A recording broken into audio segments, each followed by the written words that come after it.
19 Black R&B legends who drank themselves to death. Fame doesn't always come with happiness.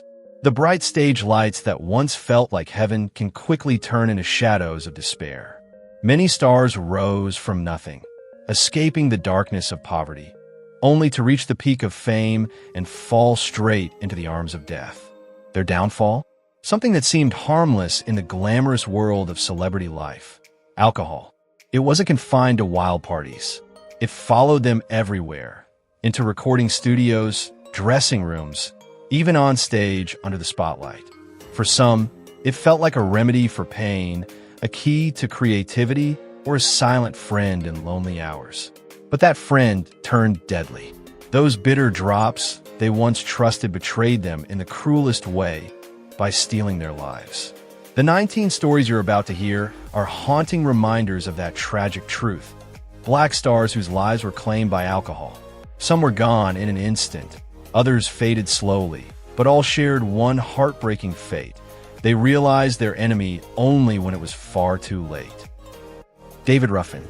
David Ruffin, the electrifying voice that defined the Temptations and gave the world the timeless anthem, My Girl, lived and died like a song that burned too bright. He wasn't just a singer. He was the heartbeat of Motown's golden age.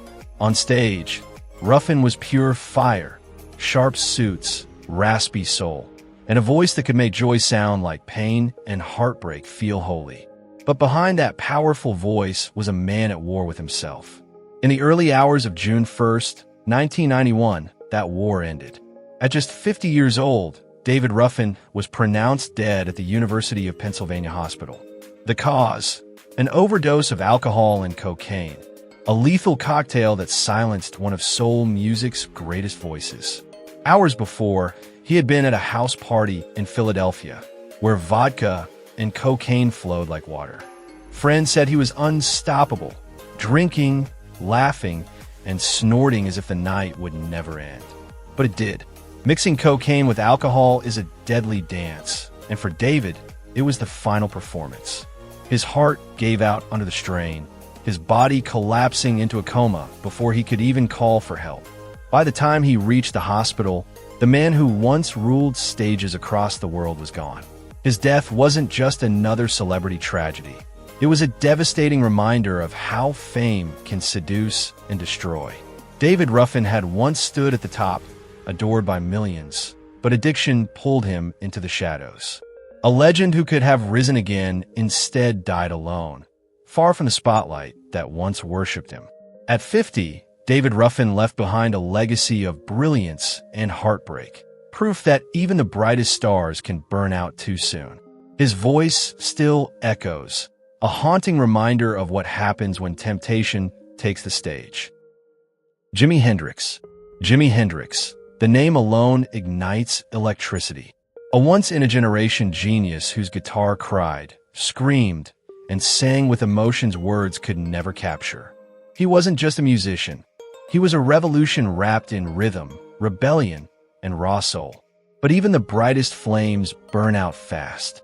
In the early hours of September 18th, 1970, in a small London flat, that fire was tragically extinguished. Around 4 a.m., Jimi Hendrix was found lifeless, face swollen, mouth filled with red wine and vomit. Just hours earlier, he'd taken 9 Vesparax sleeping pills to find rest, when a normal dose was half a tablet. Add alcohol to that, and it became a deadly mix. His body was too sedated to react, too numb to save itself. As he choked in his sleep, no one heard his struggle. No one came to help. By the time the ambulance arrived, the legend was gone. He was only 27, still young enough to be chasing dreams, yet powerful enough to have already changed the face of rock forever. Hendrix lived fast, loved hard, and poured his pain into sound. His end was quiet, almost cruelly so, for a man whose life had been nothing but thunder. A genius silenced not by the world, but by exhaustion, carelessness, and the weight of fame. Gone too soon, but never forgotten, because legends like Jimi Hendrix don't die. They echo. Whitney Houston. Whitney Houston, the golden voice that once ruled the world, drowned alone in a bathtub. The same woman who sent chills down our spines with "I Will Always Love You" and sold over 200 million records across the globe met a fate that felt almost impossible to believe. 6 Grammys, endless hits, and a legacy that defined R&B and pop. Yet behind that shining stage light, darkness had been closing in for years. On the afternoon of February 11th, 2012, hours before a pre-Grammy party at the Beverly Hilton, where Hollywood's biggest names were gathering, Whitney was found face down in her hotel bathtub, lifeless, heart still, the room eerily silent. Scattered pills, a half-empty champagne bottle, and traces of cocaine told the story no one wanted to read. When paramedics arrived, the legend was already gone. She was pronounced dead at 3:55 p.m. But what truly shocked the world was the cause. It wasn't a simple overdose. It was drowning. How could one of the greatest voices of all time drown in a few inches of water? The coroner's report revealed the haunting truth. Whitney had mixed cocaine with alcohol, creating a deadly chemical called cokeethylene. It hit her heart like lightning, sending her into cardiac arrhythmia and unconsciousness. She slipped beneath the surface, unable to wake, her final moments quiet, suffocating, and tragically alone. What made it even more heartbreaking was what came before. Whitney had been planning a comeback. New music, new energy, a chance at redemption. But addiction, pressure, and loneliness still followed her like shadows she couldn't escape. The very celebration of music that night became a global mourning for the woman who once embodied it. Whitney Houston didn't just die that day. The world lost one of its purest voices, silenced not by age or time, but by the weight of pain fame could never heal. Lisa Left Eye Lopez. Lisa Left Eye Lopez, a name that burned bright and vanished too soon. As 1/3 of the iconic girl group TLC, she helped shape an entire era of R&B. With 4 Grammys, chart-topping anthems, and a fearless personality, Lisa was more than a rapper. She was the group's spark, its rebel heart, its flame. Every lyric she wrote, every look she rocked, screamed individuality. But that same fiery spirit that made her unforgettable also led to a night the world will never forget. On April 25, 2002, at around 5:30 p.m., on a dusty road in La Ceiba, Honduras, Lisa's search for peace took a devastating turn. She had spent the day with friends, drinking rum and beer, unaware of just how much she'd consumed. When she got behind the wheel of her Mitsubishi Montero SUV, her reflexes were slow, her focus blurred. Moments later, the vehicle swerved at high speed to avoid an oncoming car. Tires screamed, metal twisted, and in seconds, the SUV flipped violently across the road. The chaos was indescribable, glass shattering, cries for help, smoke rising into the humid air. Lisa wasn't wearing her seatbelt. The crash threw her from the vehicle, and she struck the ground with deadly force. She died instantly. Everyone else in the car survived. Later reports confirmed what many feared. Her blood alcohol level was well above the legal limit. What makes the tragedy even more haunting is what she was doing before it happened. Lisa was filming a documentary about spiritual rebirth, capturing her journey toward inner peace and clarity. The camera recorded her final days, her laughter, her reflections, and, tragically, the moment of impact. Her death was more than an accident. It was a gut-wrenching reminder of how fragile life can be. A woman rediscovering her light was consumed by it in an instant. Lisa Lopez, wild, brilliant, and untamed, left behind a legacy that still burns bright, even in her absence. Lexi Ali Jai. Lexi Ali Jai, the tragic fall of hip-hop's rising star. Lexi Ali Jai was supposed to be the future of female rap. Raw, soulful, and fearless. With her emotional lyrics and magnetic flow, she wasn't just another name in the game. She was the one to watch. Her collaboration with Kehlani on Jealous turned heads across the industry. Critics called her the next big thing, a diamond in the rough of American hip-hop. But fate had other plans. On the morning of January 1st, 2020, just hours after celebrating her 22nd birthday, Hotel staff at the Lowe's in Minneapolis found Lexi I unresponsive in her room. No movement, no heartbeat, no breath.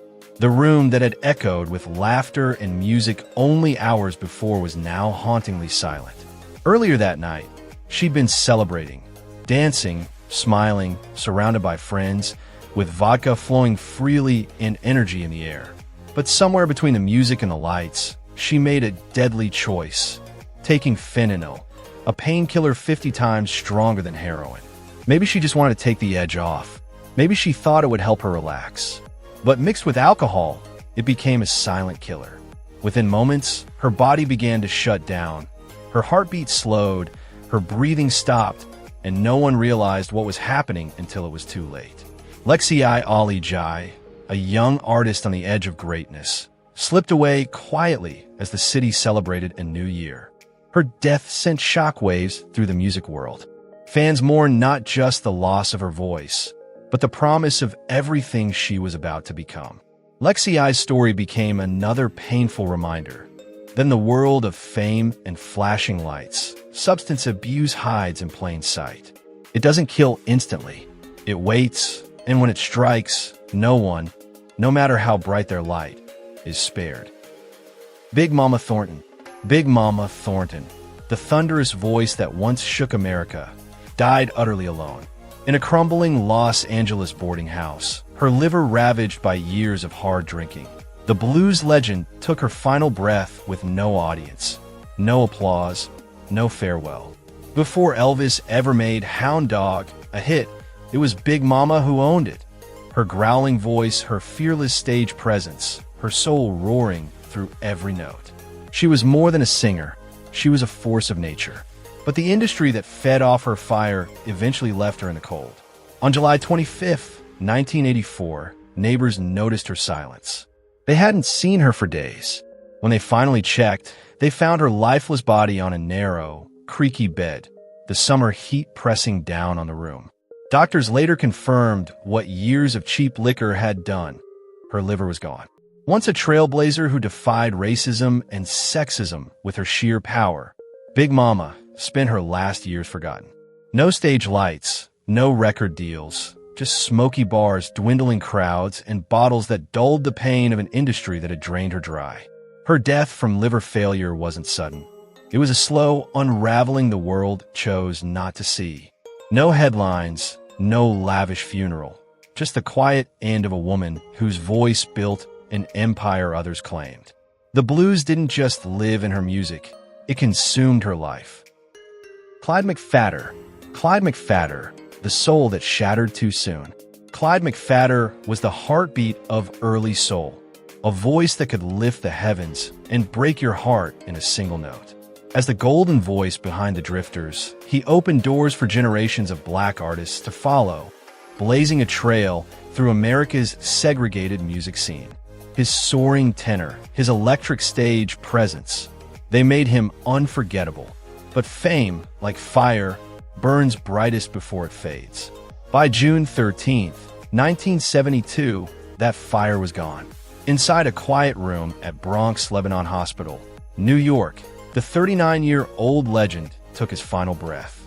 His liver was destroyed, his kidneys failing, his heart barely beating, the body of a man twice his age. The cause wasn't a mystery. After leaving the Drifters, Clyde spiraled into loneliness and despair. The applause stopped, the checks vanished, and the world moved on. He found comfort in bourbon, glass after glass, night after night, trying to drown the silence that replaced the spotlight. But alcohol, his temporary escape, became a merciless executioner. By early 1972, he was hospitalized with searing abdominal pain, jaundiced skin, and eyes tinted with exhaustion. Doctors said his organs were beyond repair. Weeks turned into months. He wasted away to skin and bone. No visitors, no friends, no family. The same world that once cheered his name now forgot he existed. Clyde McPhatter didn't just die of liver failure. He died of heartbreak, of being discarded by an industry that once celebrated him. His story is a haunting reminder that behind every timeless song, there's often a soul paying a price too heavy to bear. Esther Phillips, Esther Phillips, the star who died just as she was shining again. Esther Phillips, once called Little Esther, was a voice the world could never forget. A child prodigy who ruled R&B, soul, and jazz. She shared stages with legends and lit up every mic she touched. But the same fire that fueled her brilliance nearly consumed her. After years lost in the shadows of addiction, she rose again, reborn and radiant, stunning the music world with a comeback no one saw coming. Yet fate had other plans. Around 10 a.m. on August 7th, 1984, at Harbor UCLA Medical Center in Los Angeles, Esther took her final breath at just 48. Her organs, ravaged by decades of alcohol and heroin, had quietly surrendered. For years, gin had been her daily companion, comfort before and after every show. She had conquered her demons on stage, but inside, her liver and kidneys were collapsing. By early 1984, her glow had dimmed. Her once smooth skin turned yellow with jaundice, her body frail and racked with pain. Fans thought exhaustion was to blame, never guessing that each performance brought her closer to the end. Doctors fought for her life, but her body had already paid the price for years of self-destruction. The cruelest twist? She died right as her career was catching fire again. Her latest album had critics raving, her name climbing the charts once more. But her body couldn't keep up with her spirit. The same gin that once soothed her nerves had become her executioner. Esther Phillips, a woman who clawed her way back to the light, was extinguished just as the spotlight returned to her. Billie Holiday. Billie Holiday, the lady who sang her pain. Billie Holiday wasn't just a singer. She was a storm wrapped in silk. With that smoky, aching voice, she could quiet a room and shake a nation. Strange Fruit wasn't just a song. It was a scream against America's cruelty, a haunting anthem of Black sorrow and defiance. But behind the spotlight and the applause was a woman breaking slowly in the shadows. By July 1959, the jazz queen lay dying in a sterile New York hospital room, her once golden voice reduced to faint whispers. Only 44, her body was swollen, her liver destroyed, her spirit nearly gone. A police officer stood guard outside her door, not to protect her, but to keep her under arrest for heroin possession. She could barely breathe, yet the system still refused to let her die in peace. Her legs were too swollen to move, her lungs drowning in fluid, her voice, that once shook the world, now fading into silence. At 3 a.m. on July 17th, Lady Day exhaled her final note. No flowers, no family, no applause, just the hum of hospital machines and the cold watch of a police guard. When she died, there were only 70 cents in her bank account. Yet her voice, that voice, outlived every chain that tried to silence her. The world may have turned its back on Billie Holiday, but her music never stopped asking America the hardest question of all. Who pays the price for beauty, for truth, for freedom? Rufus Thomas. Rufus Thomas, the man who made the world dance to Walking the Dog, didn't just perform funk. He was funk, a showman with a wild grin, a voice that could shake a room, and moves that made Memphis proud. Rufus was one of the last true architects of rhythm and blues. But behind the bright lights and laughter was a lifelong battle he couldn't win. On the cold night of December 15th, 2001, at St. Francis Hospital in Memphis, the music stopped. Rufus Thomas took his final breath at 84. The cause? Heart failure. But that sterile phrase hides the truth. His heart had been breaking for years, worn down not by age, but by a slow, unrelenting addiction. For decades, alcohol was Rufus's shadow. He rarely stepped off stage without a drink in hand. From smoky bars to packed arenas, it was his fuel, his comfort, his curse. Each performance ended the same way, with another glass raised high. But behind the cheers and applause, the toll was mounting. His liver strained, his heart weakened, his breath shortened. By early 2001, even the man who had once danced through pain could no longer keep the rhythm. The fatigue grew unbearable, the chest pain sharper. Still, he pushed on, performing, smiling, drinking, until his body gave up the fight. Doctors tried everything, but the damage was too deep. The heart that had given the world so much joy simply couldn't beat anymore. Rufus Thomas didn't die from age, he died from habit. Alcohol didn't take him in one night. It took him piece by piece, year after year, until nothing was left. When his heart finally gave out, it wasn't just the end of a man. It was the silence after a lifetime of music. Little Milton. Little Milton's blues once roared with life, raw, soulful, and electrifying. His voice could shake the walls of any club. His guitar wept like a confession, and every lyric carried the weight of truth. But by the summer of 2005, the man who had once commanded stages across America was fighting for his own breath. On July 27th, Little Milton collapsed at home after a devastating stroke. The same hands that once gripped a guitar with passion now lay motionless. Rushed to Baptist Memorial Hospital in Memphis, he slipped into a deep coma, his body still, his pulse faint, and his life hanging by a thread of machines and miracles. For decades, the blues legend had ended each show with a glass of whiskey, calling it his way to unwind. But what felt like comfort was slowly killing him. Years of heavy drinking had corroded his blood vessels, raised his pressure, and weakened the very heart that had powered his music. Despite the doctor's tireless efforts, Milton's body refused to recover. At 7 a.m. on August 4th, a second stroke struck, merciless and final. His heart gave out quietly, leaving behind silence where music once lived. Little Milton's death was not an explosion, but a slow fade, a legend undone by the very ritual that once soothed his soul. Otis Blackwell. Otis Blackwell, a name whispered with reverence by anyone who's ever felt the pulse of early rock and roll. He was the invisible architect behind anthems like Great Balls of Fire and Don't Be Cruel. The man whose pen built empires for others while he himself stayed in the shadows. Though rarely seen on stage, his fingerprints were all over the birth of modern American music. A quiet genius who turned emotion into melody and words into immortality. But genius has its demons. For Otis, it came bottled in bourbon. What began as a muse slowly became a curse. When inspiration ran dry, the glass never did. Decades of heavy drinking eroded his body, one silent heartbeat at a time.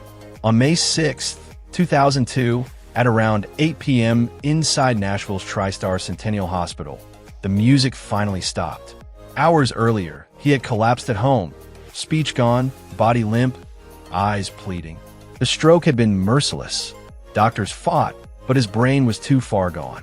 The tragedy wasn't born of age, but of excess, a lifetime of drowning pain and pressure in whiskey's warm haze. Bourbon may have fueled his art, but in the end, it burned through the very vessel that carried it.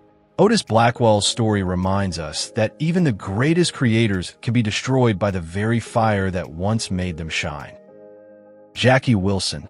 Jackie Wilson, the man the world called Mr. Excitement. In the 1960s, no stage could contain his fire. He moved like lightning, sang like a storm, and left crowds gasping for air after every performance. But behind that dazzling smile and velvet voice was a man running on fumes, whiskey, pills, and sleepless nights. Then came September 29, 1975. Jackie was mid-performance in New Jersey, belting out lonely teardrops before thousands when suddenly he collapsed. His heart stopped. Years of alcohol and drug abuse had finally caught up with him. Paramedics revived him, but the damage was done. Jackie had slipped into a deep coma, one he would never wake from. For 9 long years, he lay motionless, sustained only by machines, a living shell of the man who once ruled the stage. His heart, once the engine of rhythm and passion, had been destroyed by the very excesses that once fueled his fame. On January 21st, 1984, at 2 p.m., Jackie Wilson finally took his last breath. His family called it a release, but to the world, it was a chilling reminder of how the price of fame and self-destruction can silence even the most powerful voice. O.V. Wright. O.V. Wright, the golden voice that faded too soon. They called him the Golden Voice, and when O.V. Wright sang, You felt every note in your soul. His music carried the ache of a man who'd seen too much, loved too hard, and lived too fast.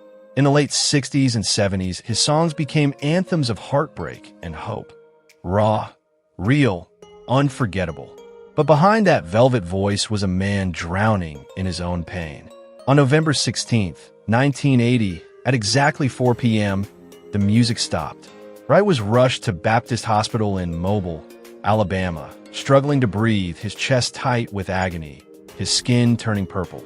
Doctors fought to revive him, but his heart had given up.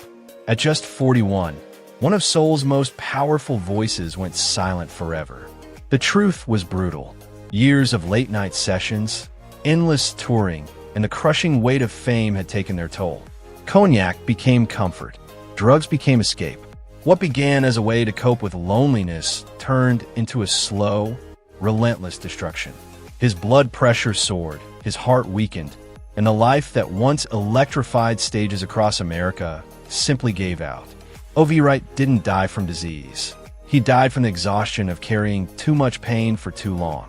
His voice was golden, but his heart, battered by pressure, fatigue, and addiction, couldn't sing anymore.